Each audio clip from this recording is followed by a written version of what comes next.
So, shall I start, sir?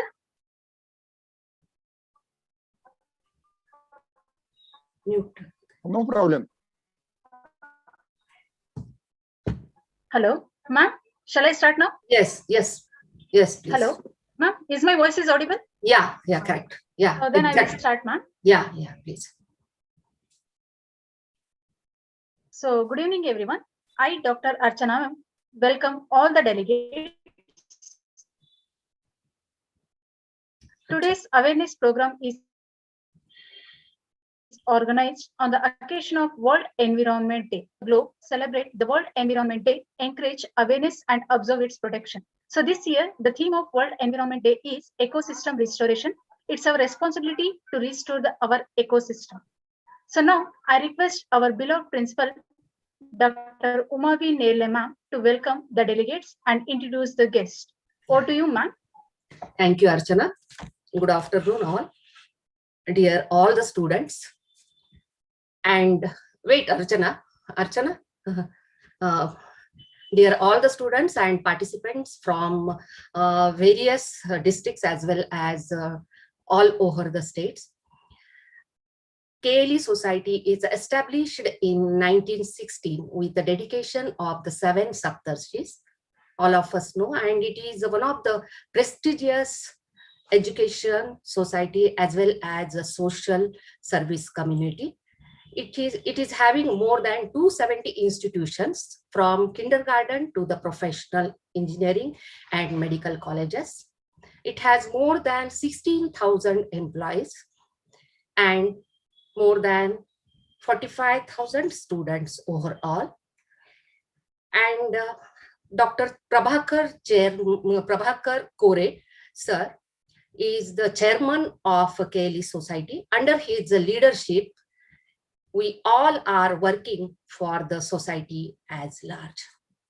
In 1952, the KLE's SK Arts College was established in Hubli, and with the demand, in 1967, the science wing has been opened in the same campus. Our college is affiliated to the Karnataka University Dharwad and has been accredited by the NAC 3 times with A grade consecutively. And we are heading towards the 4th cycle of NAC with the constant and quality sustenance. We are providing the UG as well as PG programs. Our alumni is sprawled throughout the world. One of the prominent alumni, we can say that the Cabinet Minister Prahlad Joshi is our alumni, and many such alumni from the arts and science, they are working throughout the world. Apart from the education, we the KLEians are always engaged with the society, social work.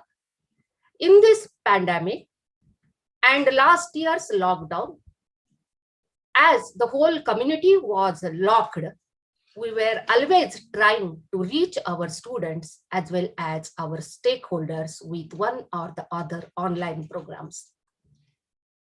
Continuously from this second wave,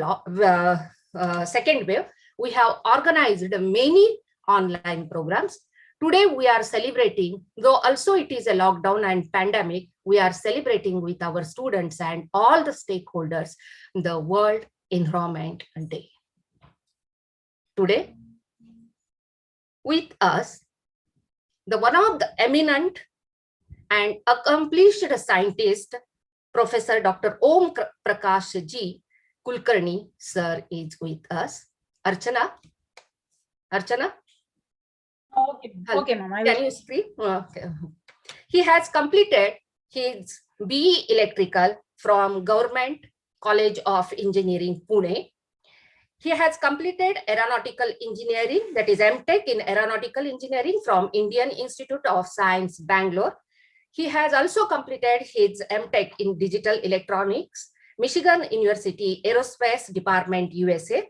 He has completed PG Diploma in Industrial Electronics, Walchand College of Engineering, Sangli, DCM in System Analysis from Pune University. Apart from engineering, he has also interested in medical and he has completed BA/MS from Medical Pune University, MBA from internal business from Miami, Florida, USA. He completed his PhD in aerospace from Michigan University Aerospace, USA. He is a mentor, advisor, technology provider, and consulting engineer in the areas of automation, instrumentation, energy management, IPR, CDM, EMS, ecology, and renewable energy sources.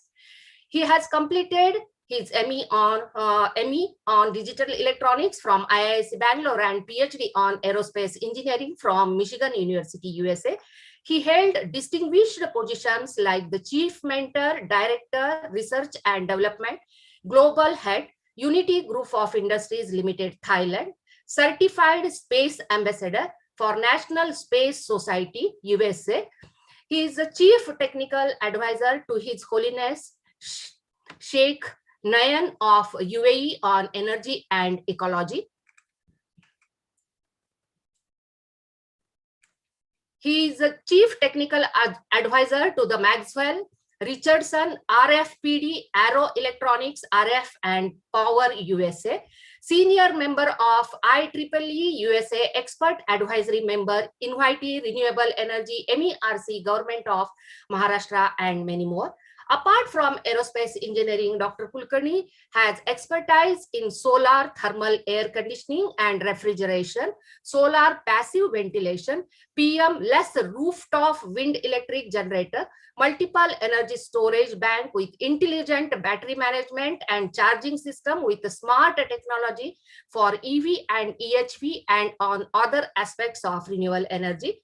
He is the originator of Dr. OGK's theory of electrical traction being taught in engineering colleges.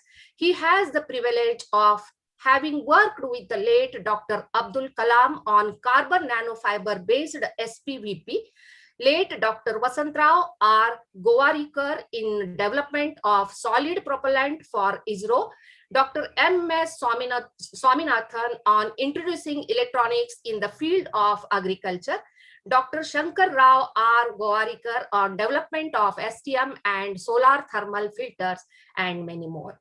He had developed special weapon tactics simulator and firearms training simulator for Indian Armed Forces and Police Department. He derived great satisfaction after solving the battery explosion issue of Dreamliner aeroplanes. He has published more than 87 research papers at national and international levels, and to his credit, 18 patents, out of which one is licensed to General Electric of USA and one is licensed to York of USA and one is licensed to the HDFC Bank.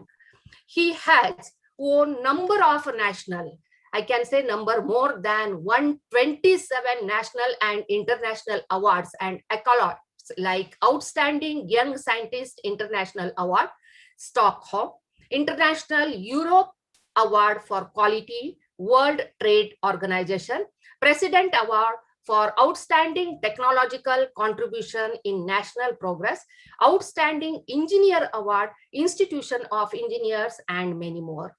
And he has written on his LinkedIn page that I have been always at the top during educational and professional career. I always like to be a trendsetter. I'm a strong follower of Srimad Bhagavad Gita, Swami Vivekananda, and Panduranga Shastri Athavale. And I am dedicated to humanity, Indian culture, and national cause.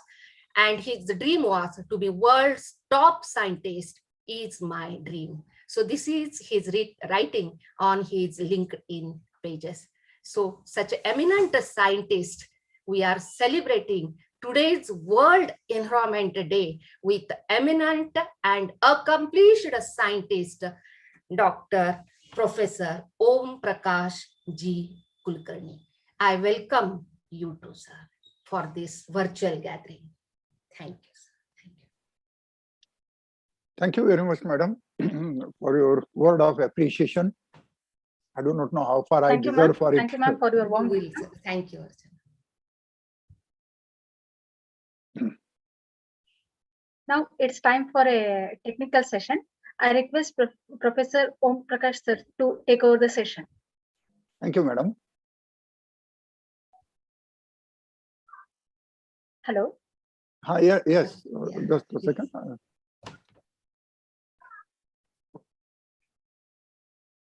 Hello. Unless you stop the screen sharing, I cannot start. Archana, you stop the screen sharing.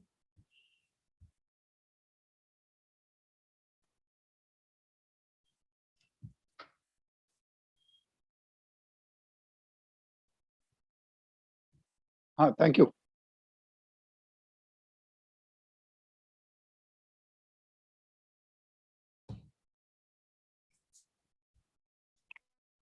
Is the screen visible? Yes, sir. Yes, sir. In case there is any problem, please alert me. It's a humble request. Okay. Huh? Sir, can So, you do it as a slideshow or complete this one, sir? No, I'll be changing the slides, Yeah. and Okay. I won't read the. I'm not of the habit of the reading the slides, but I Yes, will sorry, be sir. talking. Sorry. I'll be delivering the material in context with the slides. Yes, sir. Sure. Yeah. Shall I start? Yes, sir. Yes. So at the outset, I thank KLE College, and in 2017 January, I had been to your campus. Thank you, sir. Dr. Gopal Krishna Joshi, he had Okay. invited me Okay. from engineering side, and it was really a pleasure. He had shown me the entire campus, the library building, which is donated by Sudha Murthy. Yes, sir. That is our BBB Engineering Technical University. Yeah. Yes. So I happen to see all that. It's really a matter of pride for any Kannadiga. Thank you, sir. Thank you. Yeah. So all these things had been already shared, so I will skip through that. Of course, there is important thing. All others are requested to mute their mic so that there won't be any disturbance. All are requested, dear students, please mute your mic and video. All participants are requested, please mute your mic and videos.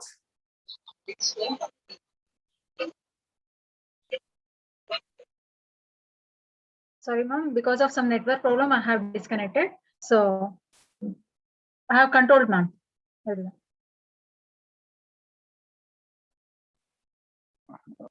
Am I audible now? Yes, sir. It is audible. Yeah. See, any topic we study, any topic we undertake for research, any profession we undertake, this should be our objective, that Atmanirbhar Bharat. My country should be self-sufficient. My country should be strong.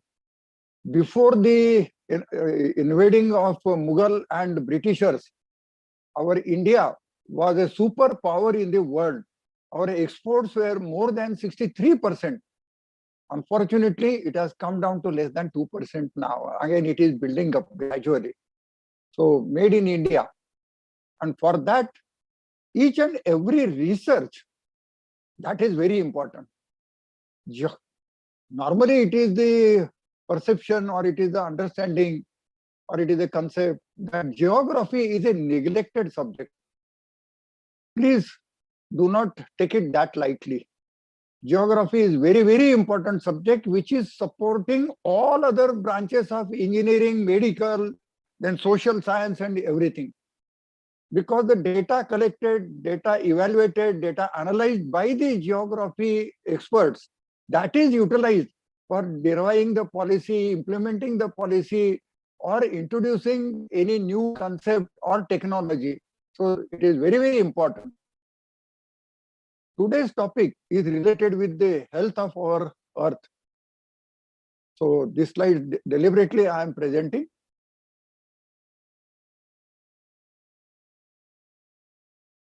Now, when we talk about the sustainability, once again, I make it very clear that I'm not going to read out the slides. It is not my habit. I'll be talking in relation with the slides. Wherever necessary, I will take a reference of it. Basically, sustainability has got two sides. Merely if you say sustainability is not a full-fledged definition. Because today also, all these days we have been following sustainability, but that is a cradle to grave sustainability. Means we are leading towards disaster, which is not at all desired. We want to lead ourselves. We want to lead our Mother Earth. We want to lead our Mother Nature towards cradle to cradle sustainability. So henceforth, whenever I say sustainability, I mean it is cradle to cradle sustainability. That is what we are going to pass on to the next generation. Why I'm specifically mentioning this, I'll tell you, I'm resident of Nasik. Originally, of course, I'm from Karnataka, but now I'm resident of Nasik, Maharashtra. I did my inter-science from Nasik, HPT College, April flag end. On 29th of April, my final examination batch was 2 o'clock noon. So peak summer, peak noon. And as usual, when we conduct any experiment related with the science, we note down STP, standard temperature, pressure, all these things. You will be surprised at that time, peak temperature of Nasik used to reach maximum 28, 29 degrees. Even if it becomes 29 degrees, people used to become uncomfortable and they used to say, oh, so it's so hot, very hot, like that. And today means 1966 and 2021, mercury is touching 42, 43 degrees. So this kind of disaster, that is why I said this is cradle to grave sustainability. The beautiful climate of Nasik has been deteriorated. So also has happened worldwide, everywhere. Of course, if the time permits, I will share certain videos and all that, but I'm doubtful because it's a very big topic. Normally, I cover it for a whole day and I have to cover it in 1.5 hours. Now you will be surprised how geography can be linked with sustainability. Say, you read the slides. Now, what are the basically things which are related with the geography and the human being? Say, when you talk about the human being spread all over the globe, there are 3 characteristics which are concerned with his definition or with his total life. One is way of worship. Today, we are not concerned with it. Of course, in way of worship, certain things are there which are disastrous. Means in certain community, they slaughter the goats and all that, which is very bad and it is not good. Of course, that is why I have said way of worship. But it is bound to be different. Way of living is always considered a person staying in Srinagar, cotton, woolen wearings and all that. Whereas a person staying in Kerala or Tamil Nadu is wearing only lungi. It is their geographical situation that demands like that. If the Kashmiri fellow tries to be wearing only lungi, he will be frozen to ice cream. Or if the person from Tamil Nadu or Kerala tries to wear all the woolen clothes like that, then he will be boiled totally. So this is the impact of geographical situation or the location. Now the third thing is the way of thinking. That is very important. Now way of living, way of worship cannot be common throughout the world. That doesn't mean the human being or the entire humanity cannot come on a common platform. Yes, it can come on a common platform throughout the globe. And that is way of thinking. Way of thinking is that I will not do anything which will harm the nature. I will not do anything which will harm the earth. I will not harm anything to the wildlife or the forest or the human being overall. So this thinking can be common. And if this common thinking is there, certainly it will lead the world towards cradle sustainability, means cradle to cradle sustainability. Today, we are in the opposite direction. There are many pillars of the sustainability. I will be focusing on only 4 important pillars. One is the social. I briefed a little bit about it. Then the second one is where the human being. Why I have classified human as a separate element? Reason is that if you look at the nature and other creatures, everybody follows the discipline of nature. It is only the human element who is all the time violating the rules, regulations, and the discipline of the nature. It is only the human being. So who is most dangerous on the earth? It is only the human being who is most dangerous. The serpent is not dangerous. The scorpion is not dangerous. The crocodile is not dangerous. They are not dangerous. It is the only human being who is most dangerous. Now, when human being comes there, associated with him is economic. Because all the time, now, if I ask the students why you are doing all this post-graduation, graduation and everything,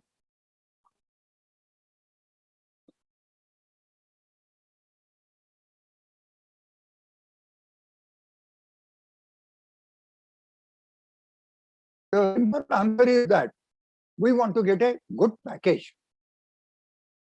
So, for the purpose of good package, whether my voice is low, I increase. Madam, Hello, sir. do you feel my voice to be low? Yeah. Voice is low, sir.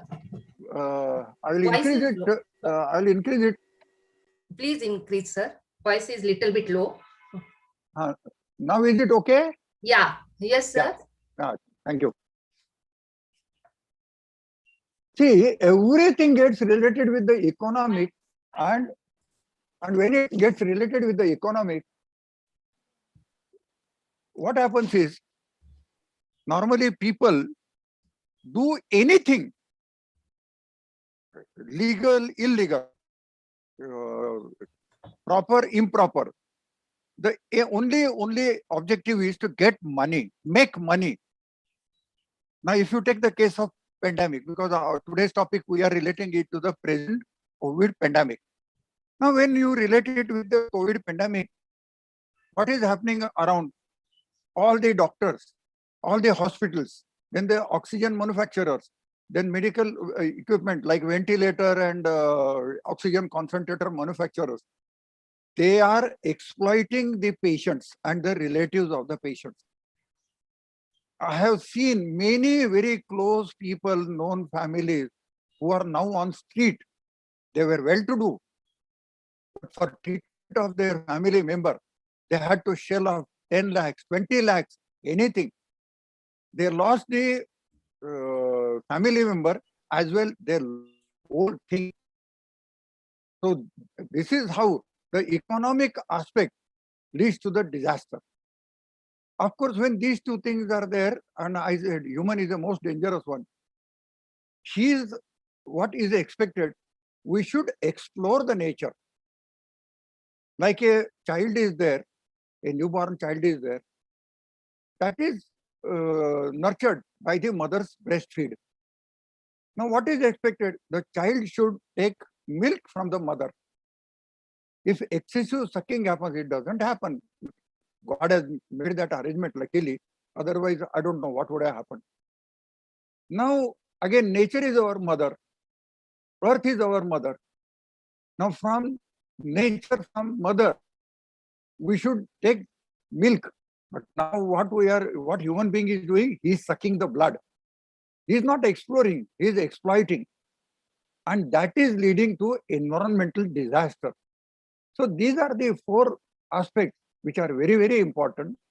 And total lecture will be around this. One very common example I will take, how it happens. Because I am advisor to the Smart City Forum also, Nasik Smart City. association. Now, what happens? Everybody wants a good house with all the facilities. He wants air conditioner, he wants 24 hours water, he wants greenery, everything he wants.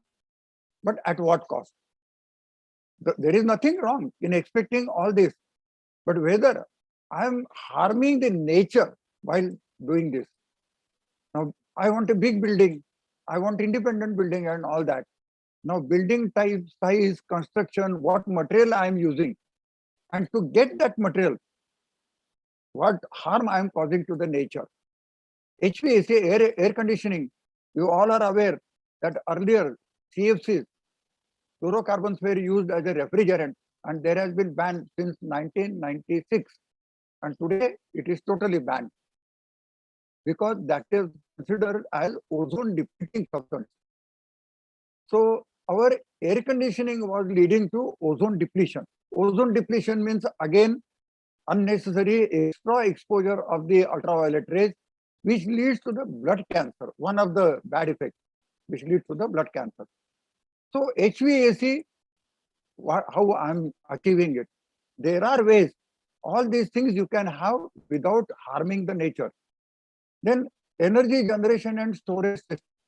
And today we are getting electricity. Now I'm talking to you, we are having electricity. Somewhere coal is burned. You'll be surprised if I share the data with you. To generate 1 kilowatt of 1 kWh, 1 unit of electricity, you have to burn 800 grams of the coal. And when you are burning this coal, you imagine how many NOx, SOx, CO, CO2, all these things are generated. And normally when coal is stored, lot of methane it releases. So CH4, methane, which is all, this all comes under greenhouse gases. So it is causing harm. Fly ash, it is deteriorating the surrounding area, crops in the surrounding area. The percolating water, that is contaminating the underground water sources. For generation of 1 kWh, as we are burning 800 grams of the coal, we are evaporating 3.2 liters of the water. Now today, everywhere we are facing water scarcity. You imagine 3.2 liters for 1 unit of electricity at generating site. Normally, when I am consuming here 1 unit, I have to generate 1.5 units, considering the transmission and distribution losses. So much of huge water I have to evaporate. So again, that is affecting the farmer. He has got standing crop, but he doesn't have water to irrigate that. So ultimately, what happens? My farmer, he is deprived of necessities, electricity, he is deprived of water, and the crop is burned. Crop is lost. And for my sustainability, I need crop. I will share one statement of Dr. APJ Abdul Kalam. So luckily, I happen to work with all these stalwarts, and that has made a lot of impact. Then community characteristics like building density and all that. See, now all the cities are getting crowded. When I was a small child, when I used to come to Hubli, Dharwad and all that, Dharwad was known as a well healthy place. Now you recollect whether Dharwad has remained healthy place now? That Unkal Keri and all that, it was a very, very nice area. Now everything has congested. All the natural forest has eradicated and concrete forest has come up. Then smart opening and control strategy. Again, we have become extra smart in this respect. So when we are developing smart cities, we have to take into account all these aspects very carefully. Now, when sustainability is to be practiced, geographical process that includes ecological and the local conditions also, so that it will support the future generation. Because this topic is not that way new, but those who are listening to this topic first time, you will get confused that how geography is related with sustainability. In the beginning itself, I said, for all sustainability projects, geographical data, geographical analysis is considered as a base input data, and based on that, all other derivations are done. Now here, ecological and social process, I already shared with you. And that geographical dimension influences the demand. Now where you are, now say if you are staying in hot zone, air conditioning is essential. If you are living in cold zone, air heating is essential. So all these are the demands. They are related with the geographical location and the social processes or the social conditions, social demands, and the ecosystem. All these things that you have to cater for. But how we are catering, what method we are adopting, what compromise we are following for the sake of that, that is very important. Now, integration of all these multiple processes is very important. And if that is done in a proper way, we'll be conserving the nature, we'll be conserving the resources also. Because we all know all the fossil fuels, they are fast depleting. Some people say it will last for 30 years, some people say 60 years, some people say 130 years. But it is sure and certain that a day will come when everything will be exhausted. Second thing, I do not know how many of you have visited any mine. One of the mine which is famous, that is Shahabad, which is known for Shahabad stone. Another is near Bangalore, Mysore, that is Kolar. Say, these are the examples. I have visited many mines all across the world. Say in Kazakhstan, the entire lead is extracted from Kazakhstan. Maximum lead is extracted from Kazakhstan. For that purpose, we are causing so much of disaster. If you visit those places, then you will realize, because that tells upon the health of the locality or the people staying in that area. Because the entire environment is polluted because of that. Lead is very, very poisonous. And when the lead is extracted, the lead ore, that gets the small particles, the entire atmosphere is full of that. So geographical location, simple thing, my building is little bit off the main road. 2 rows of the buildings are there in between. Now a building which is exactly road touching, what happens? Continuous dense traffic is moving on that. Of course, lot of dust is there. Relatively, at my house, the dust is less. And as I go away from the main road, the dust is less. Now, this dust, what it may contain, nobody knows. It all depends upon the locality, activities, and everything. If you go to Gujarat, Vapi, and all that area, you will see the total atmosphere is so much polluted, so much contaminated. The air you breathe is of very, very harmful grade. And that leads to lot many diseases.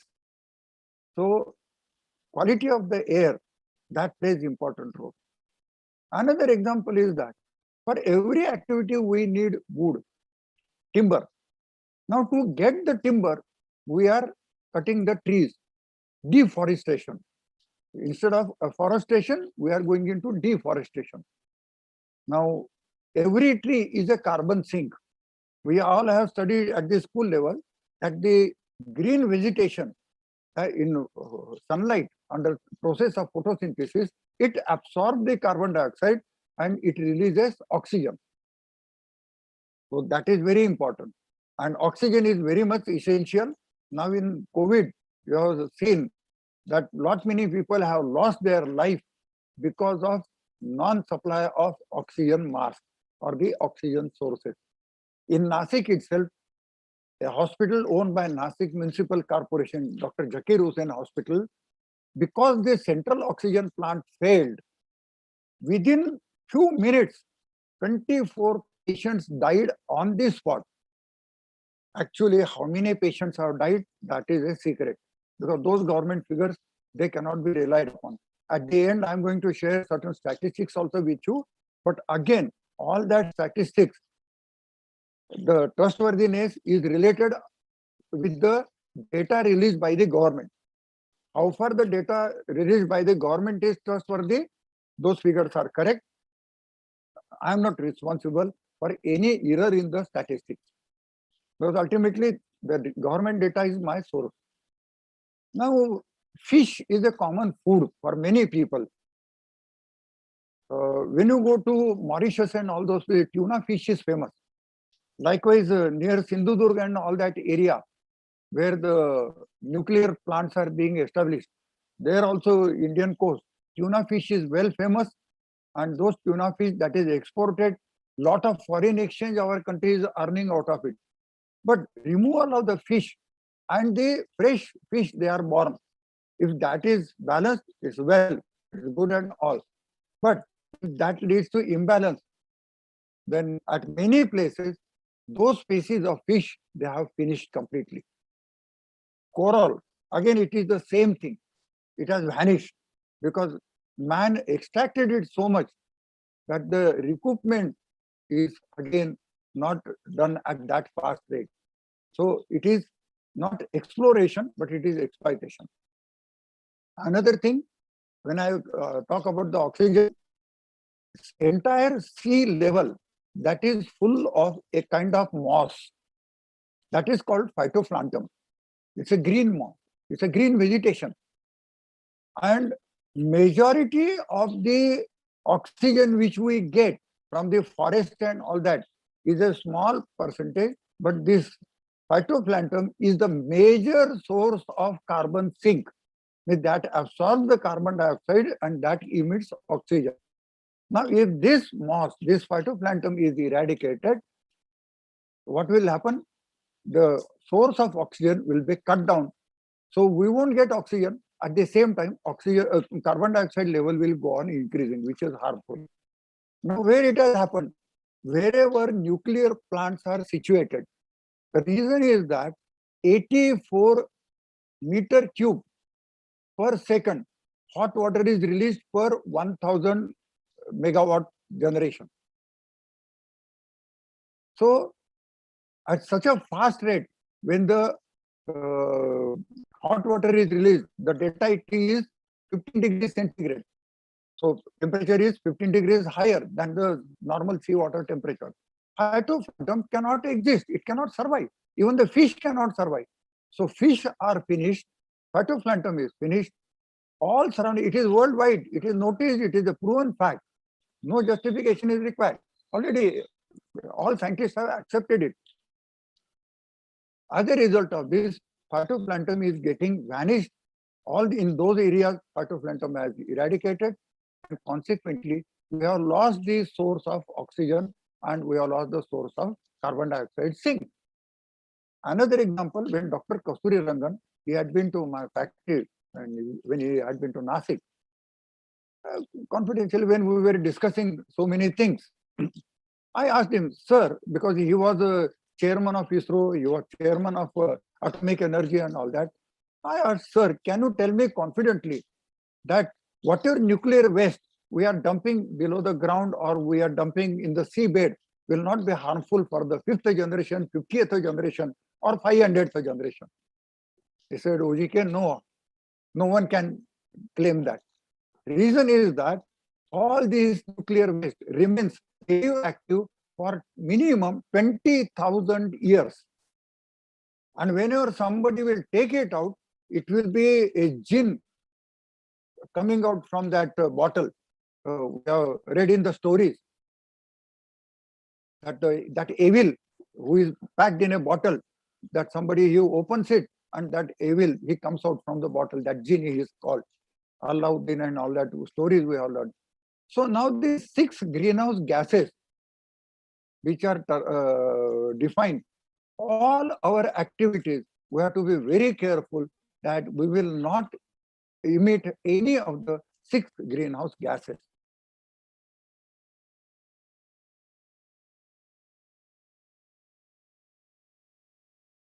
Say geography again, how it helps, because we are looking at that perspective.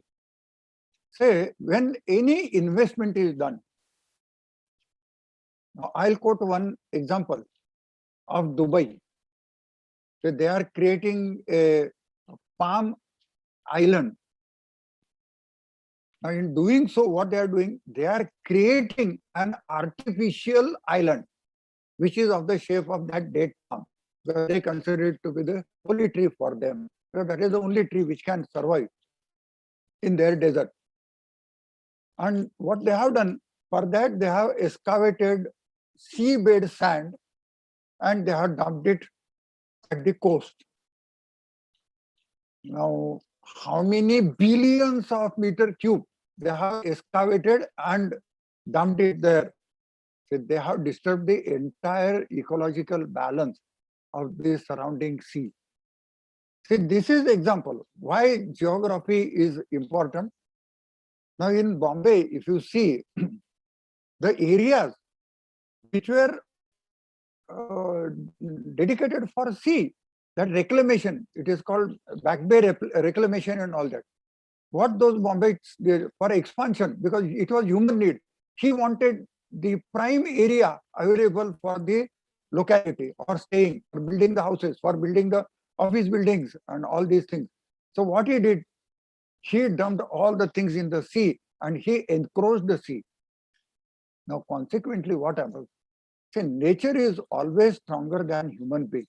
However intellectual you consider yourself to be, ultimately the strength and intellect of a human being is very much limited. It's a peanut, I would say, as compared with the nature. Say, you hit it 1,000 times, nature will hit only once, and that is enough to wipe out everything. There are examples. Kedarnath, I had been there in 2014. 2013, that disaster took place. And it was all man-made. See, most of the disasters, I would say, they are man-made disasters. Again, all these are the, why it happened, why geography is important here. What everybody did, Kedarnath is a place, Badrinath is a place, or other places are there. They are now Trambakeshwari, near Nasik. These are the places of pilgrimage. Now, it is attracting the tourists. They became business spot. And as they gained importance as a business spot, what human did, he exploited the geographical situation. He eradicated the natural things and he made all the artificial things. He constructed buildings, he constructed the barriers, he diverted the natural flow of the water and everything. Consequently, what happened? Nature sustained for few years or few decades, or I would say perhaps few centuries also. But a day comes when nature cannot tolerate it. And in 2013, it so happened. Nature eradicated everything. I witnessed it with my family. I had been there. Believe me, except the original Kedarnath temple, no man-made structure was in existence, including the plinth. Everything was washed out. Now, this is the importance of geography and this sustainability. Now, why all these things are there? Geography, see, I must respect it. Another reference I'll tell you, because all these things are not mentioned in my presentation. These are the certain points which are summarized, and that is why I said you can read those points. I am situated in Nasik, or somebody situated in Bangalore. Say you are situated in Hubli. Normally, we know a proverb that an apple a day keeps doctor away. Now, whether I should eat apple, I say it's a sin, it's a guilt to eat an apple sitting in Hubli or Nasik. Reason is that apple is not my local fruit. Apple is grown in Kashmir. Now, in Kashmir, when it is grown, there is season. In that season, it is plucked. It is stored in a cold storage. Now, cold storage is consuming power. Power consumption means burning of the coal, evaporation of the water. Now it is stored for a pretty long period in the cold storage, then it is transported. Normally it is transported by truck. So much of diesel is burned, so much of diesel emission is there. All those things I will not enlist. So I am again harming the nature. Now again, after coming it to Hubli or Nasik, it is stored in the cold storage and gradually it is released in the market. So when I eat one apple which is produced in Kashmir, to make it reach my place after such a long gap, how much disaster, how much harm I am causing to the nature. This is how geography is related with the sustainability. As madam, while introducing, she said, I have done BMS also, Bachelor of Ayurvedic Medicine. As I am engineer, I am medical doctor also, qualified doctor. So confidently I can say, apple is not my local fruit, it is not good for my health. What I should eat, whichever is grown locally, that is good for my health. Because these fruits, seasonal fruits, they develop immunity to face the attacks of that season. This is nature has done. This is geography has done. Because geography means nature again. Now, what grows here, say in Nasik, grapes are famous. In Nasik, Bawa is famous. In Nasik, onion is famous. So all these things, or so many vegetables are there. Say, or Karvand, I don't know what it is called in English or Kannada. So it's a blackish thing where normally it is green, but after it ripened, it becomes green. It's a thorny plant which is grown in the hills. And those tribal people. Kaulihan, correct, Kaulihan. Yeah. So in this area, that is grown very largely. So if I use that, if I consume that, that develops immunity in my body. So again, coming to the point of the pandemic. So when my immunity is boosted up by natural food, by natural foods, all these things, I'm well ready to face those attacks. I'm less prone for sickness. I'm less prone for COVID attack. I'll again come to that point also. Because after certain slides, I'll come to that point also. How day-to-day things, our geography comes into picture, and geographical yield, geographical crop, geographical vegetables, geographical way of living, all that helps me.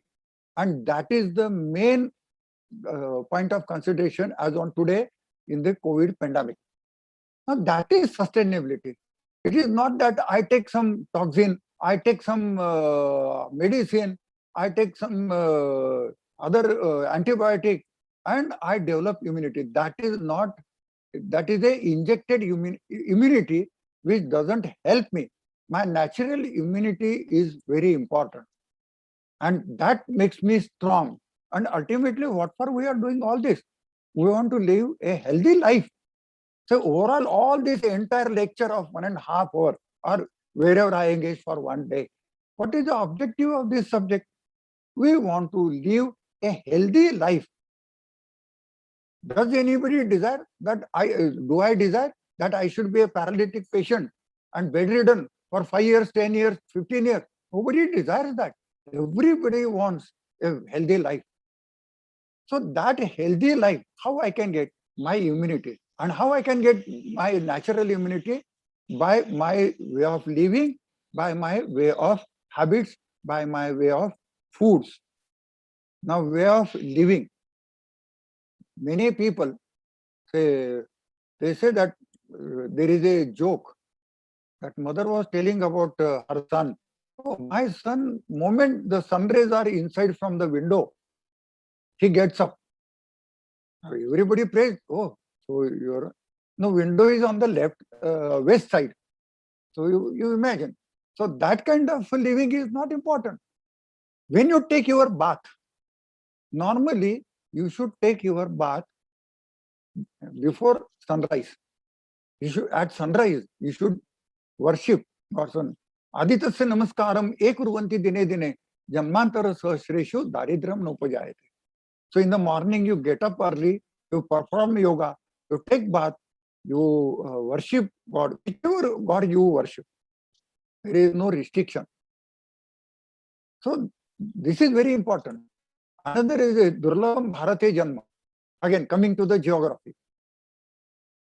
We are staying in India. We are not aware of the nature, what it has blessed us. When I moved in Norway, when I moved in England, when I moved in Michigan and all that, in some of the area, almost 10 months, no sunshine, no bright sunshine. 6 months or 8 months, it is snowfall. So there, they celebrate, moment there is a bright sunshine, with bare minimum cloth, they come in the ground and they celebrate that. When I used to look at it, I felt all these people should be picked up, put in a ship, bring them to India and leave them in Rajasthan or northern India, enjoy the sunshine during summer. So a funny idea used to come to my mind. And then I realized, Durlabham Bharate Janma, our Rishi, they have said, why Durlabham Bharate Janma? You take from north to south, east to west, how much nature has blessed us. So many metals, other things we are blessed with, so many medicinal plants, what not, so many rivers. Nature, India is the most favorite country of the God, I would say. God has blessed us with so many natural things, so many natural rich sources and everything. That is why our Rishi said, Durlabham Bharate Janma. Again, it comes to the geography. Remember, all our Rishis, they were scientists, they were engineers, they were good managers. Rishis means you don't consider that they're putting Gandha, Bhasma and all that. They used to curse somebody. That is not the definition of the Rishis. Rishis, they were very powerful scientists. Those Rishis, they have given gift of decimal system. They have given gift of zero. They have given the concept of zero gravity. They have given the concept of pi, 22/7. All these are the contributions. Now, if you read Agastya Samhita, the electricity is not invented by Benjamin Franklin. It is invented by Agastya Rishi. You read Agastya Samhita. 6 types of electricity, it has been defined in Agastya Samhita. Battery, the world's first battery was prepared by Agastya Rishi. I have constructed that battery and I have experienced that it's a fact. You can make battery, I have made it. I can say confidently, I can claim it confidently. I read Bharadwaji Yantra Samhita. Different type of machinery he has explained. In Yantra Samhita, he has got Vimana Shastra Prakaran. You'll be surprised, around 480 to 490 types of aircraft designs are there. Today, 43 designs are available. I got that book copied with the help of DRDO, and that copy is available in HAL Nasik. Because the original Bharadwaji Yantra Samhita Viman Shastra Prakaran is available in library at Bareilly. You can go and see their original Yantra Samhita. I got the copy of that with the help of DRDO, which is available at Nasik. So our Rishis were scientists, they were engineers, they were doctors, they were managers.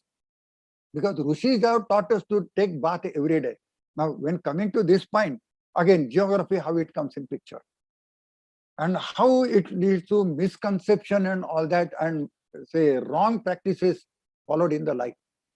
See, in desert, where the Islam got introduced, it is always scarcity of water.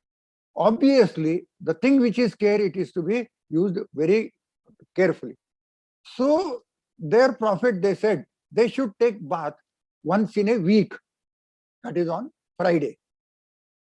Now here also in India, where in Nasik, water is abundant, we have got 3 dams, not 3 rivers, 3 dams. We are feeding to city water. We have got ample of water by the grace of God. I'm saying in Nasik since 1959, till today we have not faced water scarcity and water shortage. So still here, because it becomes their religious ritual, and they take bath once in a week. How hygienic it is. So the geographical and location, geographical thinking, geographical way of worship, way of life, All these are interrelated, and unless we use our intellect, we are not going to live a happy life, and we are going to cause a disaster to the ecology. Now, it's a very spatio-temporal process. That is a very important thing. What happens? Because of our materialistic need, that we want diesel, we want coal, we want petrol, we want diamond, we want, gold. So we are exploiting the things. Now we want water. So extravagant consumption of water. Long back when Mr. Mahesh Jagade was the collector here, whosoever collector comes, I am his advisor on renewable energy. So after a meeting, he casually asked me, Om Prakash, what a common citizen of Nasik Corporation can contribute to the ecology. As a resident of Nasik, again a geographical situation comes into picture. Because the thing which may be valid for the resident of Nasik may not be valid for the resident of Hubli, may not be valid for the resident of Bangalore, or may not be valid for the resident of Belgaum. So it could change. I asked him, sir, can you tell me what is the population of Nasik? At that time, I think this date back from 2004 or 2006. He called his officer and he said 14.5 lakhs was the Nasik Corporation population. I asked the same question to you. If every one of us, every Hubli citizen, every Dharwad citizen decide to conserve 1 liter of water per day, is it a difficult thing? Certainly not. It is not going to cause you any kind of inconvenience. In fact, I would say you can comfortably conserve 5 to 10 liters per day. We are consuming the water in an extravagant manner. We are wasting a lot of water. Let us take only 1 liter. Now, when I said you conserve 1 liter of water, every day we will save 14.5 lakhs liters of the water. Now, what can happen with that? Say to pump that much of water, a 15 horsepower pump has to operate for 24 hours. Now, urban water supply is 3-stage. So 15 HP, 3 pumps means 45 HP pump have to operate continuously. All that statistics I have got, for want of time, I cannot share it. I am giving the just idea. Overall statistics is there. Anytime I can share it with you. If somebody put me email. So now to generate this much of feed electricity to that 1.5 times of the electricity is to be generated. 14.5 liters, 14.5 lakhs liters of the water. Now every kWh 3.2 liters is evaporated. So that is a separate. So much of kWh into 3.2 liters, that water is wasted. So much of coal is burned. So much of greenhouse gases are emitted. So much of fly ash is generated. My irrigated land, my crop is spoiled. So all this disaster, I am causing harm to the geography and geographical balance. Apart from that, you will be surprised with 14.5 lakhs of the liter. With drip irrigation, you can irrigate 486 acres of the land per day and about 83 acres of the land by conventional method. So ultimately, that water will go to the farmer. I am excluding the 3.2 liters, which is evaporated per kWh. So all these cascaded effects are there where we started conserving only 1 liter of the water. So geography means what? What are the resources available with me? What is the importance of it? If I disturb it, what is going to the disaster that is going to be caused? This is called sustainability and geography connected together. And they are transdisciplinary things. You cannot isolate the geography separately. Geography, natural resources, geology, all these things are interrelated. Medical science, engineering, dams, irrigation, everything they are interrelated. Now geography and again dam, I recollect one example from Maharashtra. That is why I say my lecture all the time, it will be different in every presentation. Because I don't know what I recollect and that I express before you. At Jayakwadi near Paitan, Aurangabad district, there is a dam. Geographically, if you consider, it is not a location meant for dam construction. The length of the main dam is 7 kilometers. The depth of the water is very less. Obviously, the water catchment area is spread all over the large area, which was say agricultural land that has been destroyed. Now this water is spread in the upper stream side. It is like, say, I got a tea in my cup. So it takes time to cool down. When I put in a saucer, it gets cooled down because it evaporates very quickly. When the surface area increases, it evaporates quickly. The same thing happens there. In Jayakwadi Dam, how much water is consumed by the beneficiary and how much water is evaporated by sunlight, because it's a hot region, Marathwada region. It's a hot region. So it's a most silly thing to construct a dam there. It's a political decision, a silly decision, I would say. So this is how geography. Now, as against that, if you consider Bhakra Dam, if you have visited, you will realize the best location for constructing a dam. So it is very important. For every activity, you have to take into consideration the geographical location, geographical situation, geographical resources. All these things are very important. Based on various observations, we have to collect historical data. Now, how I'll tell you? There are so many examples. For want of shortage of the time, I'll explain how geographical historical data leads to many important policies, decision, control schemes, and everything.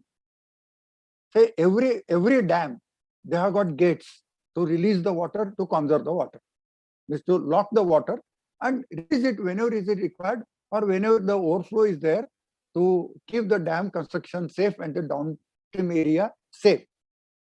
Now, it is called gate operating schedule. At Tungabhadra Dam also you might have seen. It's an ideal location for dam construction. Tungabhadra, if you happen to visit, because that is the nearest place for Hubli people, Hubli Dharwad. So the gates are normally lowered before monsoon. And when the gates are to be opened, how much they are to be opened, how many gates are to be opened, that is called gate operating schedule. Now, based on the geographical location, 40 previous years history is collected, that data is collected. How much rainfall was there? And the average is worked out based on last 40 years history. So what is going to be the minimum rainfall this year? That anticipation they make, that forecast is done. Because forecasting, say for every forecasting, you need historical data. And that historical data is related with the geographical location and the geographical environment, all other things. So based on that data, gate operating schedule of this year is determined, and say from the reference which is taken from height of the water, that is called sill level. So it is called the datum, that sill level. How much height of the water means how much storage, because it gets converted into the volume. Height is converted to volume. So how much height is to be maintained, that schedule is prepared, and that is called as gate operating schedule. If the rainfall is less, then the gates are not open. Say somehow rainfall is very severe and the height of the water is rising very quickly, which can lead to disaster. 1962, Panshet and Khadakwasla, Pune, say, because the two dams, they were washed out and almost entire Pune was submerged. So again, that situation should not happen. Or suddenly, if I open the gate on the downstream side, there will be flood condition. Sangli, Miraj, and last year, Karnataka and Maharashtra, that argument was there. Ujjini Dam, that was the case, because the gate operating schedule was not followed correctly. So that was leading to flood conditions at the downstream side. So again here, the geographical location, the history, the data, that all is very important. So, and ultimately what happens? You have to conserve the water, and you should make the water available for the resident of that downstream area, as well as the farm or the agricultural sector of the downstream area. So again, it leads with the sustainability. So sustainability and geography and the geographical data, geographical location, they are all transdisciplinary. So they are interrelated. And my dear students, there is ample scope for research in this area. Now, geological, biological, hydrological, pedological, economic, social, everything you relate your topic of interest. You select any topic of your interest, you correlate that to geographical, any area you select, and you can arrive at a very fruitful decision and beneficial decision which will lead our country, our farmers, our society to prosperity. And that was the economical point, third pillar, which I had discussed. Now, another example, ISRO has taken, ISRO is not only launching the satellite and all these things, there are so many activities in the medical field, in the agricultural field. Now ISRO has launched the navigation, it is called NAVIC, which is more powerful than GPS, American GPS, more accurate than American GPS. Now, ISRO has selected NASIC to be a experimental platform for farmers, for agriculture. Today, everywhere throughout the country, farmer, especially in Maharashtra, it is more severe. Or it is made severe by politicians in a fictitious manner, because more suicide are in Maharashtra, farmer suicide. In North, I have not seen any farmer committing suicide. Now it's a, of course, separate issue. Now what happens? There are two things. Today the coriander, because Kothambri, the name of the college that recollects me. So Kothambri means coriander. So coriander is a crop which is a very delicate crop. Now sometimes that bunch of coriander, it costs 40 rupees, 50 rupees, 80 rupees. And sometimes it is available at 40 paisa. Now, when it is costly, when the costs are going up, everybody is cultivating that coriander, or everybody is cultivating garlic, everybody is cultivating onion, or everybody is cultivating the cabbage or anything, tomato. Consequently, what happens? There is extra produce, demand is less. Now, when the availability is more, demand is less, the prices collapse. And the farmer has to suffer a loss. He has to throw it on the street and he has to commit suicide. The other side, what happens? If the produce is less, demand is more, the prices go high, and the society, other society, they complain. They blame the rulers and all these people. So again, it's a mismatch. What are the solution to this? There are two solutions. One is the crop planning, and second is the value addition of the agro produce. Value addition of the agro produce is to be followed by the farmer, which is again a separate topic. Now, crop planning, ISRO is doing satellite imaging. Now, what is the soil quality? What is the moisture content in the soil? What is the relative humidity? What crop can be planted, or it can be, that yield can be taken. So that will be guided by ISRO through government agency, relative agricultural department, because I worked in ICR, Indian Council of Agricultural Research, under Dr. M.S. Swaminathan, the great scientist. So that crop planning will be done so that in so much of area you will plant cabbage, in so much of area you will plant tomato, and like that. So there will be no gap, supply and demand gap.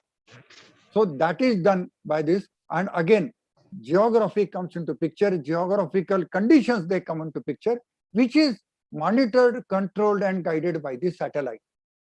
So the concerned agency, they get the information, forecasting of the weather, all these things will be interrelated together.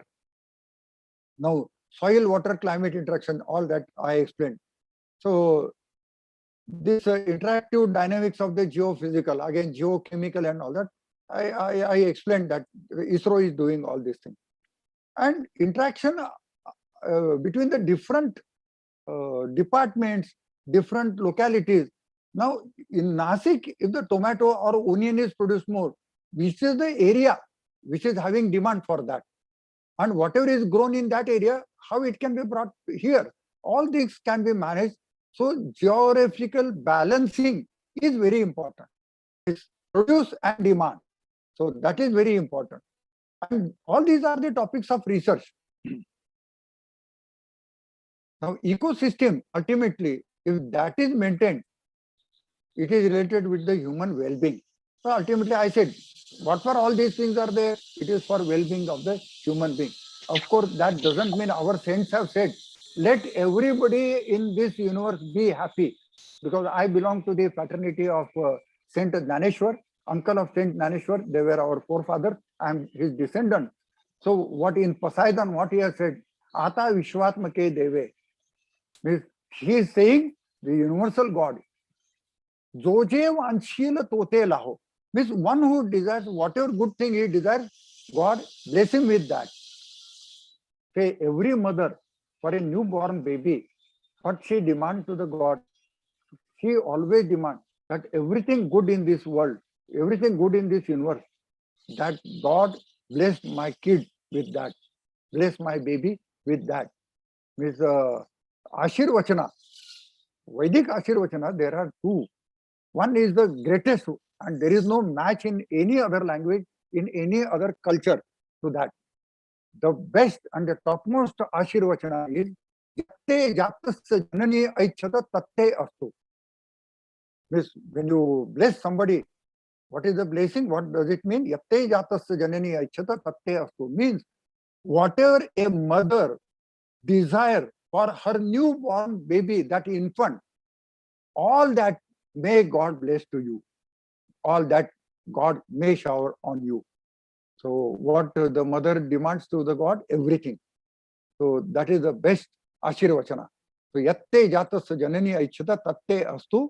And this can be achieved by the geographical study, geographical analysis, geographical linking with all other lifestyles and the natural things, all other creatures.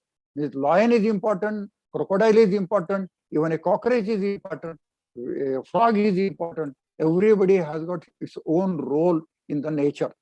You are well aware, in China, they tried to eradicate the sparrow, and consequently, they faced heavy drought.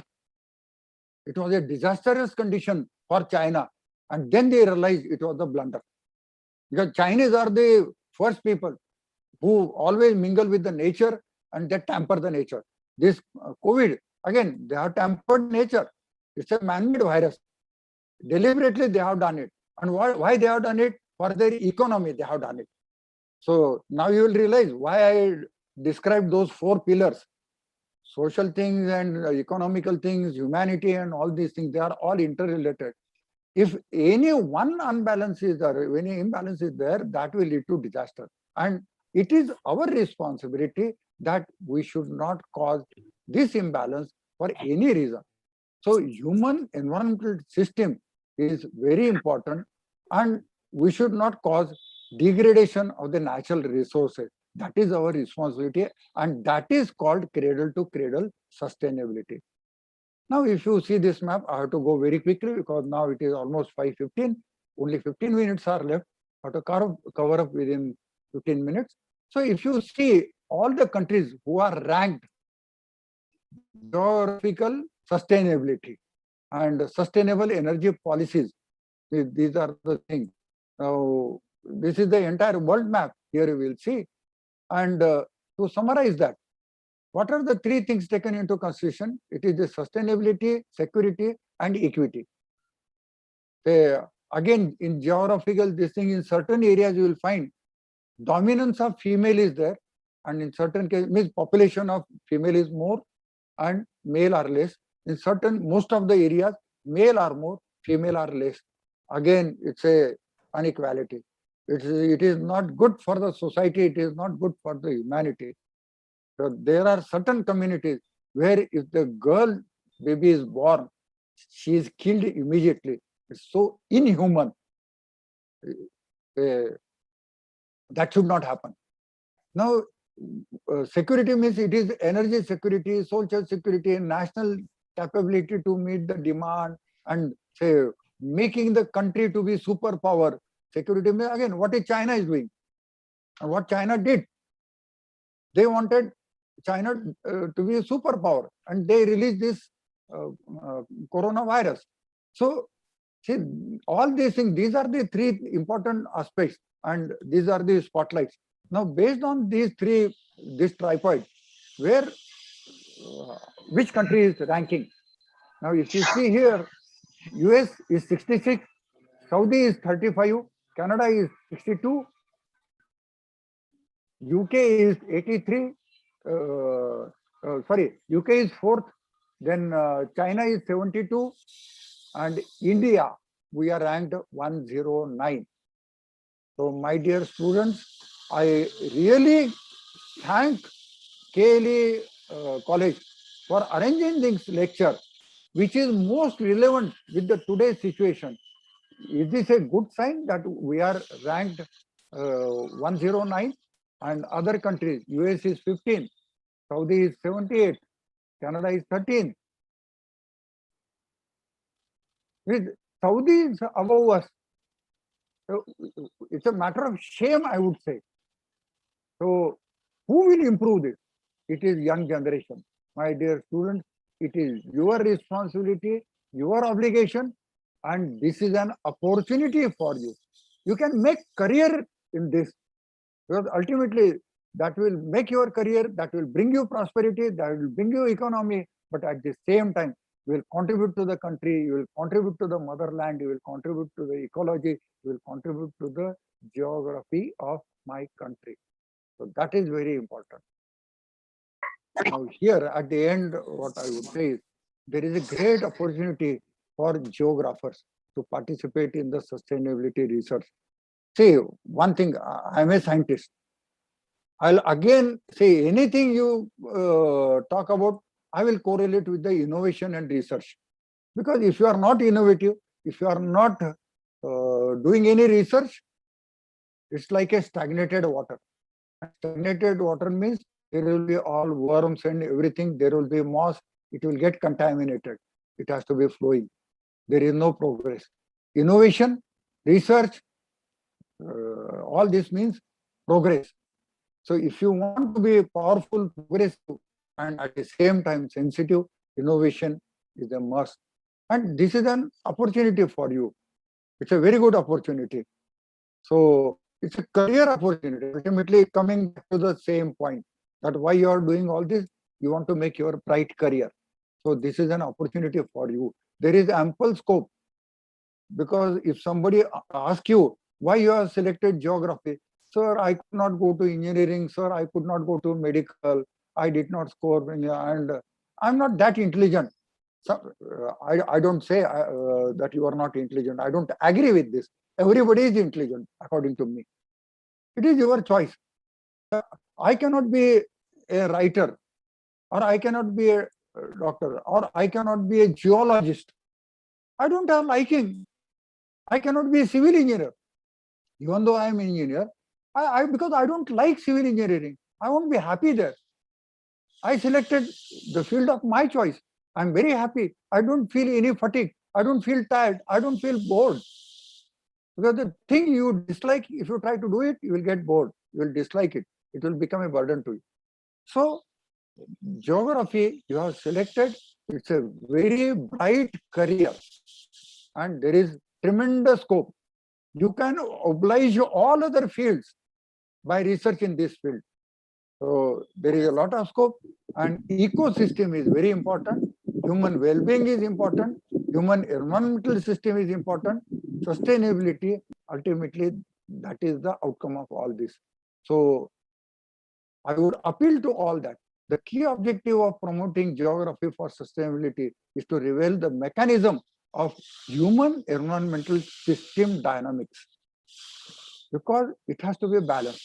There should not be imbalance.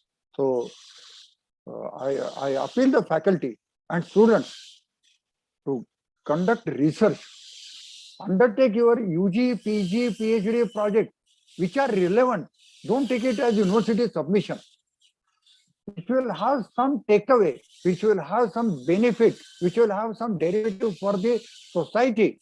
So, with that perspective, you undertake the project and do the research. That will benefit the nation.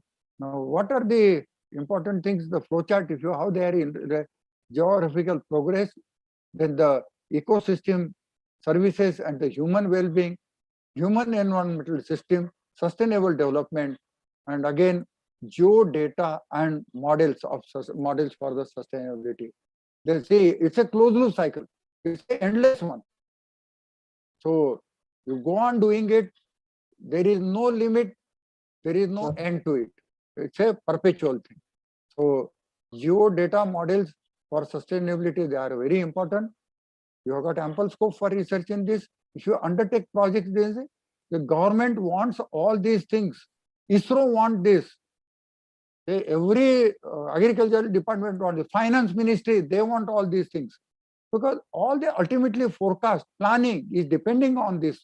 So while concluding, I would say human will face more crowded world. Day by day, it is going to be the disastrous condition. It is going to be bad to worst. So how you are going to survive? What will make you survive?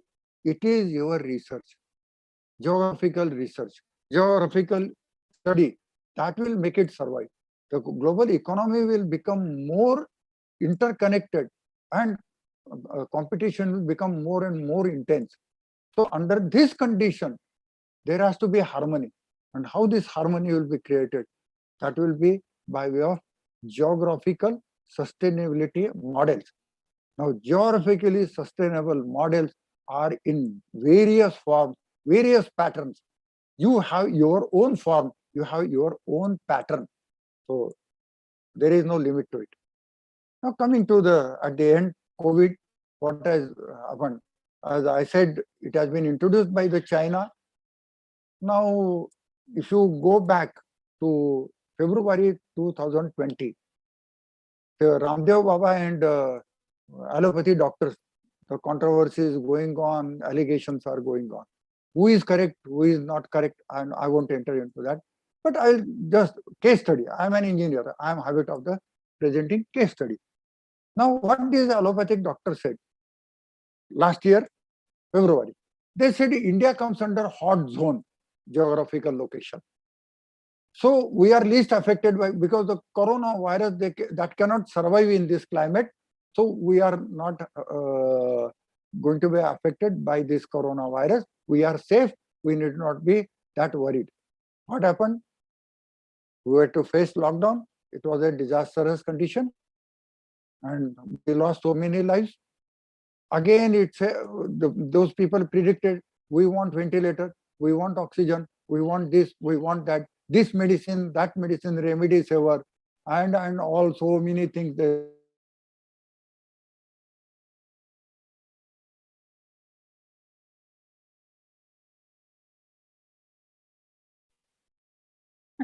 Sir?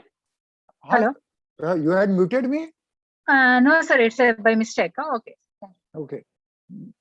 Say, what has happened? These allopathic doctors, they made different statements. Every now and then, they have been changing their statements. Now again, if you ask them, if I take the COVID vaccination, whether I am safe, they say, no, no, no. There is a joke on WhatsApp I got that at the time of marriage, people come and greet you and wish you happy married life. And how far that wishes stand true, in the same way, that COVID vaccination will stand true. That is the joke of this 21st century and the COVID joke, I would say. So nobody is able to tell anything certain or confidently. So under this condition, what is the remedy? How these things? Now, under what leads to the worst condition? What are the depending factors? Again, geographically, COVID pandemic. It is the temperature.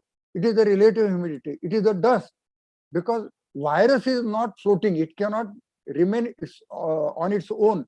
airborne, because it is a parasite on a dust particle or a say particle of a fog, or somebody sneezes and all that. At that time, it becomes parasite on that, and it gets migrated from one to another. So all these are the air quality, forest density, living and food habits. All these things are very important. Normally, there are many pandemics which are spread through food habits. Now here all these things are. Now at the end, I will share my own experience with you. From many years, now who have been hit how much in this pandemic? There are three categories. Three categories of what one is the age group, the small children, young group, and old age of my group. Now again, this doctor said the children and old age people, they are more prone to be affected by this corona. In fact, according to my experience in Nasik, youngsters have lost their life. More youngsters have. Even one of the bouncer of the very important person, he is a bodyguard. That bouncer, he lost his life. He was a young bouncer, means well bodybuilder, well health, everything. But he lost his life due to corona attack. But touch wood, by the grace of God, I would say, my habit, it has saved me. I'm a scientist, I'm an engineer, I'm a researcher, but at the same time, I'm a spiritual person also. Every day morning, I perform puja. Obviously, when I perform puja, every Indian we perform puja, we use Bedopatra and we use Tulsi, basil we call it. So these things we are using, and Nirmalya we call it. Whatever flowers and all these things we remove, we used to put in the river, now it is banned. So what we do, we degrade that and we put it at the plant as a manure or a soil condition improver. Now a thought came to my mind many years ago, nothing to do with the COVID pandemic. It came to my mind, this Tulsi is a medicine, because I am a Ayurvedic doctor. Tulsi is a medicine, Bilopatra is a medicine. Why shall I throw it? I dried it. I made a powder of it. And sometimes I used to take kada, kasha out of it. Or I mixed it with the tea powder, and whatever tea I consume, it is already mixed with this. Then later on a thought came to my mind, Parijataka. I think in Kannada also it is called Parijataka. That orange stem and white petals. And normally in Shravan, it is falling in the morning. It has a very short life of few hours. So that Parijataka leaf, will be surprised. It's the best medicine for malaria. World's #1 medicine. It is not the quinine or any other thing. Parijataka leaves, they are the very good medicine. I know that. Ashwagandha is a medicine. Guvel is a medicine. Then dalchini, cinnamon is a medicine. Black pepper is a medicine. Then cardamom, ilaichi. That is so all such things. Then clove, lavang, which is called. That is a medicine. I have not listed the complete things here. So I decided that why not all these things be mixed with certain proportion. I made a carried out experiment. I made a powder of it, and I got enough stock in my house. My wife, when she takes coffee, I put it in coffee. When I take tea, I put it in tea. If somebody comes to my house as a guest, whatever tea I offer him, it is with this one. So obviously, this kada, this medicine is going into your body, and that develops, that boosts up your natural immunity. And you will be surprised. I move from one country to another country. Say in South Korea, it is -12, -18. In Bangkok, it is normally 22 degrees plus, coastal climate. In Taiwan, again, it is a cold climate. At Johannesburg, it is some other climate. So in different countries, different. At Kuala Lumpur, again, it is different. But despite all that, I could maintain my health. In 2009, I have undergone CABG, open heart bypass. My heart is functioning only 30%. But you will be surprised. Old age, only 30% heart functioning. My immunity made me survive and kept me fit despite all these movements and exposure to different geographical locations, different climate conditions. Once it so happened for defense work, for Air Force work, from Ozar Air Force HL, Nasik, they took me to Leh. Leh was minus 20 degree on that day. After completing that work, they took me to Ganganagar. There's a Kutch Rajasthan border, Pakistan border. So there the ambient temperature was 52 degrees. You imagine, for 3 days, I'm at minus 20 degrees. Immediately, after a few hours flight, I'm getting exposed to plus 52 degrees. From there, I was taken to Gadag in Karnataka, which is a waterlogged area. I was taken to waterlogged. There is a defense organization at Gadag. From there, I was taken to Tamil Nadu, coastal area. So within about a week's time, I was exposed to such a variable climate. And at a gap of few hours, because I went by flight. It is not that I went by train or I went by road. So I went by flight. Within a short time, the climate changes. But I could sustain all this. And I would give the credit to this Ayurvedic Kada. And again, what happens? This is the geographical thing. You won't get Parijatak. You won't get Dale. You won't get Tulsi in Europe. All this in Gulwel, you won't get there. Say, the Dalchini, cinnamon, you cannot get there. Perhaps they get black pepper. I doubt. That also they don't get. Cardamom, they don't get. Elaichi, they don't get. Say, these are the treasures of my country. Now, this is the geographical asset and this is the geographical sustainability. That makes you fit and that helps you by research, whether it can help others also. This is what Ramdev Baba is trying and he is trying to propagate. But that is hampering the unethical business of allopathy doctors and hospitals. That is the reason they are complaining. Then Janma Nakshatra and Aradhya Ruksha, if you look at the horoscope, everybody, you are depending on your Janma Nakshatra, there is Aradhya Ruksha. For example, for me, Shravana Nakshatra, there is a Rui, white Rui. ಶನಿವಾರದ ದಿನ ಮಾರುತಿಗೆ ಅದು leaves ಇರ್ತಾರಲ್ಲ ಅದು ಇದು ಮಾಡ್ತಿರ್ತಾರೆ ಶನಿಗೆ ಮಾರುತಿಗೆ ಇರಿಸ್ತಾರೆ I don't know what it is called in English or Kannada so that is the best medicine so I got sciatica for 3 years I took allopathic treatment but there was no improvement. It came to my mind, I mixed up 2 Keralite oils, Sarcharadhi Tela and Kottam Chukkadi Tela. I treated with that Jatropha leaves and this Rui leaves. You'll be surprised that has got miraculously. In 3 days, I got relief. Otherwise, for 3 years, I could not get any benefit. I spent thousands of rupees on treatment. There was no benefit. But at a, say, no cost, say it has cost me hardly 300, 400 rupees. And I got permanent relief.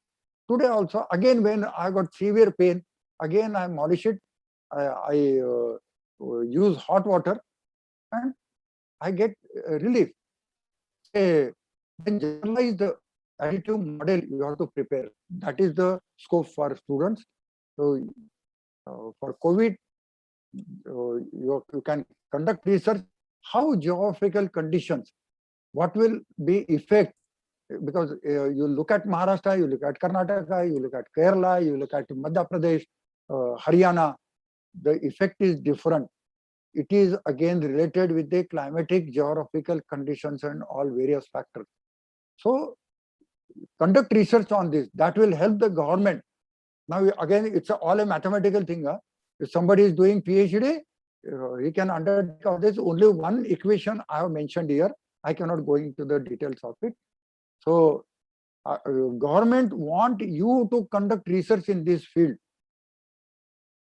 How heterogeneically it can be region-wise classified, region-wise it can be analyzed, and how some conclusions can be derived and preventive measures can be taken. So that is the relevance of the geographical location, geographical population, the atmosphere, environment, climate conditions and all these things, and forecasting also, obviously. Now, at the end, I'll share these certain slides with you.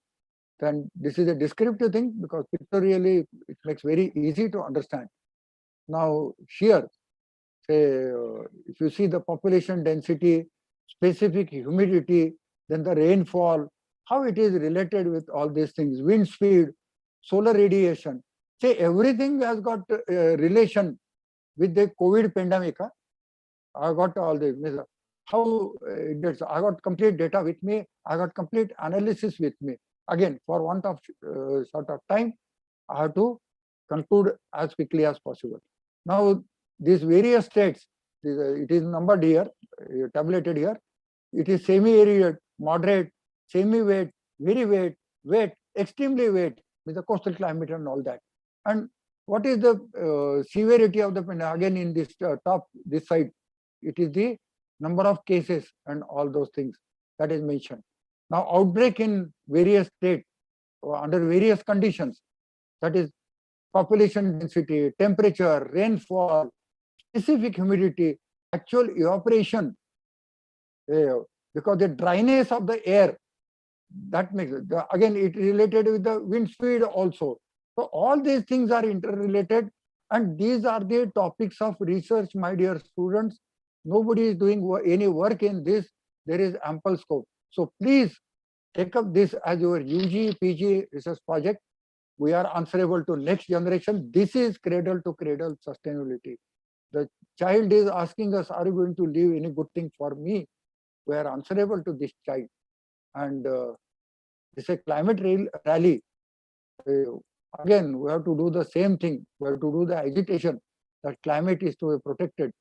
Say our Indian heritage, we are very conscious and cautious about the nature, about the behavior of the nature, demand of the nature, and blessing of the nature.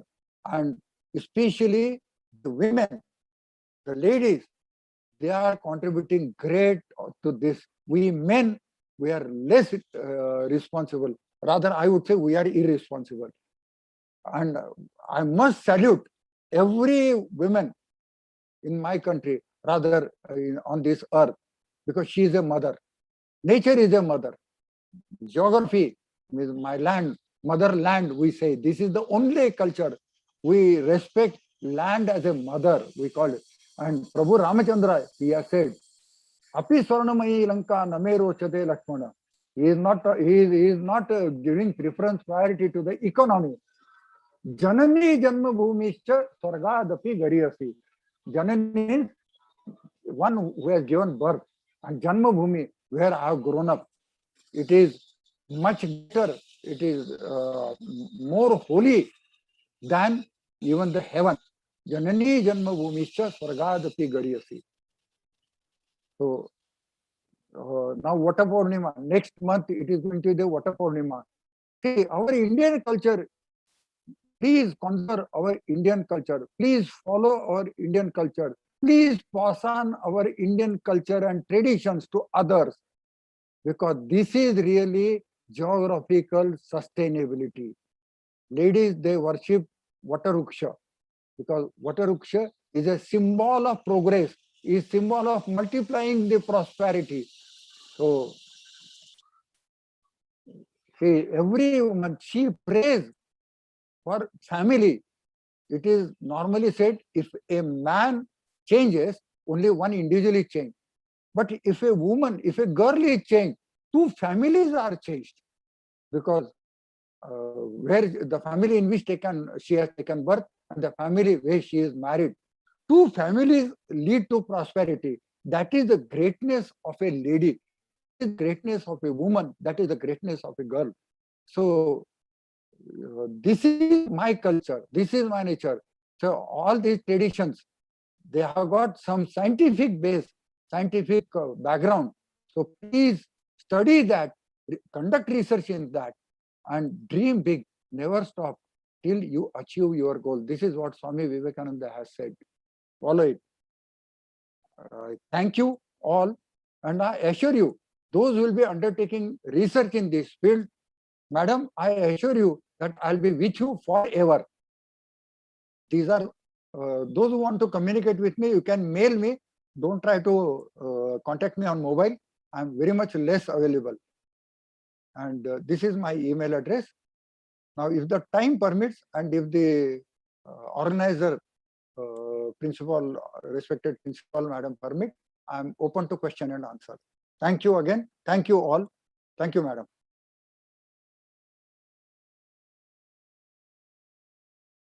Madam, there is no voice. Please unmute your mic.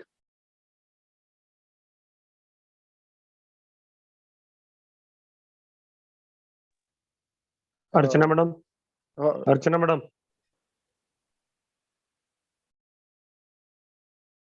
Dr. Uma madam, there is no voice. Hello, Archana madam. Archana madam, where are you? Archana madam. Dr. Archana. Yeah. Hello. Now you are audible. Sir. Yeah, sir. Sorry, sir. Sorry, host has made unmute me. Sorry, sir. It was a wonderful session. Don't know how 1.5 hours has spent in front of what we can say the laptop, but it was from the beginning to the end what you have showed the slides and orally the information which has given about the sustainability, geographical, especially the geographical sustainability with the different examples from 2013, what happened in Kedarnath to the Nashik, and giving the very day-to-day examples of the apples, what we are eating. So how the geographical conditions are very much impacted on the human society, and we, the people of the India, are lucky enough to say that what the sir said, that our environmental conditions are very good as compared to the other countries, and sir has shown very different aspects from the Rishi Munis to the scientific, being a scientific engineer, and so many laurels and accords with you, sir.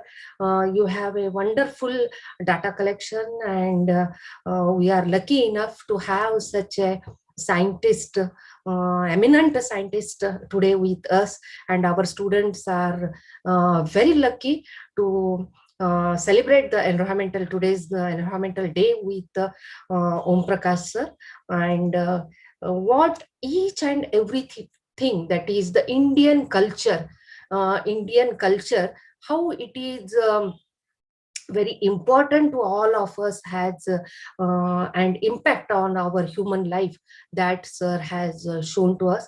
May our future generation and our dear students of not only the geography but all KLEs, SK Arts College and HSK Science Institute Hubli students will try to focus on research areas of what sir has shown, because in the age of 70, sir can do, because the last 2 slides which he had shown, that is the how the COVID impact.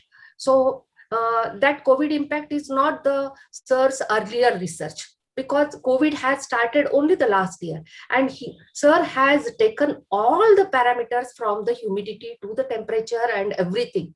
So this, if we will find out, so these geography students or any other students, if they will find out these impacts and they will take the research, it will be a very wonderful data collection, and the impact of the sustainability. Even in one slide you have shown the gender equity, that was really wonderful, sir, and we thank from the management and from the KLEs, all the teaching and non-teaching staff, as well as our dear students. Sir, you spent more than 1.5 hours with you. I know that you are very busy, because you are giving the session to the other countries also, but in that busy schedules, your tight busy schedule, you have given a appointment for us. It was really thankful to sir, to you, sir. Thank you so much, because whenever I was calling to you, you were saying I am in this session and all, and morning 5:30 to 8 for other country timings. You are delivering the sessions from the Nashik. It is a really wonderful. We wholeheartedly thanks for giving us such a wonderful session, sir. Thank you so much. Thank you, madam. It is always a pleasure to interact with the students and faculties. Yes, Because Dr. APJ Abdul Kalam used to say, he used to respect students and young generation as the strong pillars of India. India. Yes, sir. So, and I have spent more than 3.5 years with him as head of his one of the important projects. Yes, So, sir. obviously, that impact is on me. So, Yes. this is my tribute to Dr. APJ Abdul Kalam. Okay, sir. Thank you, sir. Thank you so much. Thank you. Thank you very much. Sir, some of the students has asked some questions. Yeah, I'll be happy to reply. Yeah. If your time schedule permits, I don't have any. Yes, two questions, and then we will go for the. Shall I ask, ma'am? Yeah, please, Archana, can you take? Yes, Yeah. ma'am. Sir, the first question is, honeybees population is decreasing because technological advancement. What do you say about a 5G technology? Does it drastically destroy honey hives? It's a question from Karthik Patel. Yeah, very much relevant question he has asked because technology has been leading to the disasters. As I said, because it is we are crazy. Human being is a crazy person. He is the only crazy element in this nature. Right in the beginning, I said he is going against all the laws and the discipline of the nature. So same is the case with 5G. Even without 5G, 2G, 3G, 4G, if you see the crow, sparrows in the urban areas where these towers are there, there are no crows, there are no sparrows. Say there was a time when I'm sitting near the window, on my left hand side there is a window. I used to enjoy, when my daughter she was a small kid, I used to show her the sparrows and all that. Today there is no sparrow. So this is the evil of 2G, 3G, and 5G is going to cause a drastic evil.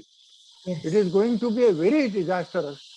Now, whether we want this technological progress and the comfort, or at what cost, that is again the decision is to be taken by the human. And that is the main challenge before today's generation. So 5G is certainly, I would say, ecologically, environmentally, geographically, it is harmful. Okay, sir. Thank you. And one more question, sir. What is your opinion on government projects of joining the river? It's a question from Siddhartha Patel, ma'am. Yeah. Again, that takes me back to Karnataka, pride of Karnataka. Because Dr. Mokshagundam Vishweswaraya, in those days, he has presented this concept of interconnecting the rivers. The credit goes to Dr. Mokshagundam Vishweswaraya, in whose commemoration we celebrate 15th September as Engineers Day. Entire world celebrate 15th September as Engineers Day. But this is the basic concept of Dr. Mokshagundam Vishweswaraya, and that is going to benefit the nation. Because what happens on one side, say northern side rivers which are emerging from Himalaya, they have got two seasons of the flood. One is the rainy season and another is the summer. Because rainy season, there is a rainwater, and in summer, the ice is melting. And that molten ice keeps on adding to the water. So there are two seasons of the flood. Whereas there is major part where there is scarcity of water. So Mokshagundam Vishweswaraya presented this concept of interconnecting the rivers with a view, with a perspective that those floods which are causing disaster, that will be averted, that we can refrain. And that water, when it is brought to the other drought-prone area, they will be irrigated. So it will be a balance, ecological, geographical, environmental, resource balance. So it's a very good concept. Again, I say, basically presented by Dr. Mokshagundam Vishweswaraya. At that time, If Nehru would have done it, say, it would have cost only 5 crores. I don't know today how many thousands of crores it is going to cost, and how much loss it has caused, economic loss by way of toll of the life it has cost us. I don't know. Okay. Thank you, sir. And one more question. What is your opinion about 5G? I said 5G is a disastrous thing. Of course. Already I said. Okay, sir. Okay. So that's it, sir. Because Thank this you high frequency is in every way harmful. What is 5G? It is the frequency and the intensity of the frequency. There the frequency is increasing and the intensity is increasing in 5G. Both things are increasing. A simple thing, microwave is a harmful device in your kitchen platform. It's a most harmful device. Anything that is cooked in microwave is harmful for the health, because that is how the thing gets heated. It is by the molecular movement of, say, if you put a potato, if you put a milk, or if you put any liquid, you put a mug of coffee or tea in that, or even if you heat the water, it is the intensified movement of the molecule that generates the heat, and that disturbs the molecular structure, and it is always harmful. So microwave, in many countries, it is now banned. In Japan, microwave is banned. They are not using it. So all these high frequencies, they are bad for the health, they are bad for the nature, they are bad for the birds and environment. Okay. Thank you so much, sir. So for sharing your valuable knowledge. So Archana. yes, ma'am. Yeah. Sir, now due to the pandemic, all are using masks, sir. And once the first wave has gone, many, what you said in one of the slides, that the people of UK and other countries, they used to be in the summer on the beach. So we have seen the many on the beach also, we have seen the clusters of these masks and all. So this one, how the human being, because the second wave has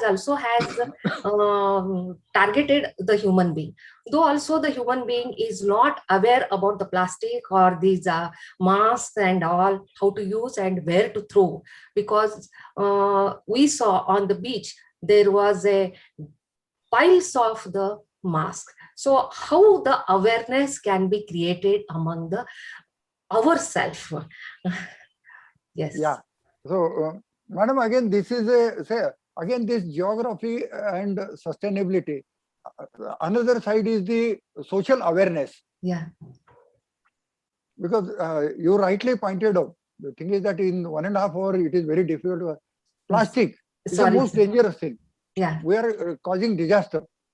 Then the mask you had said. Another thing, you are a lady, the sanitary pads which are disposed of. Yes. Because they are not easily degradable. All these things are leading to ecological disaster. There is a landfill which is called. That is always bad. And the, say, one of the important topic, again I say, no, it is for short of time. There are so many things which I could not cover. Is the, say, recycling, reduce, reuse and recycle and disposal. This is another field which your students can undertake. Yes. So disposal is very important. For that, social awareness is again important. Yes, sir. Definitely, we will take such a different programs, sir, and many of the students are attending this. So definitely, we will try for the social awareness also, sir. Thank you, sir. Yeah. Thank you. Thank you, ma'am. So now I request all the participants to switch on their video so that we can take a snapshot. I am requesting all the participants to switch on their video. Madam Archana, can I speak some what of thanks? Just a minute, sir. Just a minute. Yes. Principal, ma'am. Yes. Ma'am, just take a screenshot, ma'am. I have some problem in network. Yeah. I will take. Please, I will take. Huh? I will. Okay. 1 minute. Please switch on. Yes.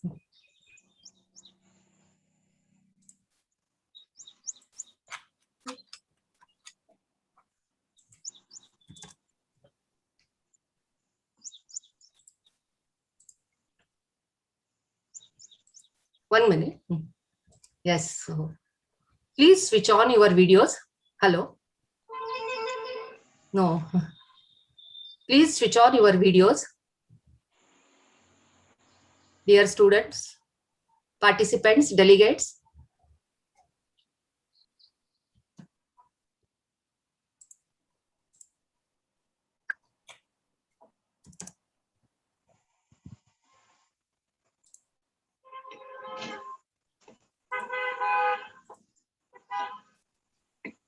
Yes, Archana. Okay, ma'am. Yes.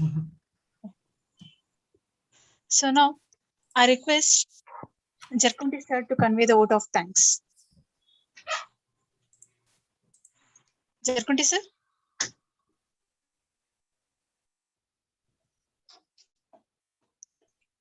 Hello. Hello, Basavaraj sir. Maybe disconnected, I think. No, sir. No, ma'am. He is in the meeting room. Hello, Basavaraj. Archana madam. Hello, madam. Yeah. Yes, sir. You can speak. Yes. Good evening to all. I, Basavaraj R. Start your Jarkunti. video, sir.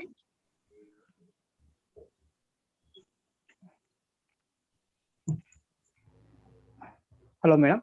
Now Okay, it is. Good evening to all.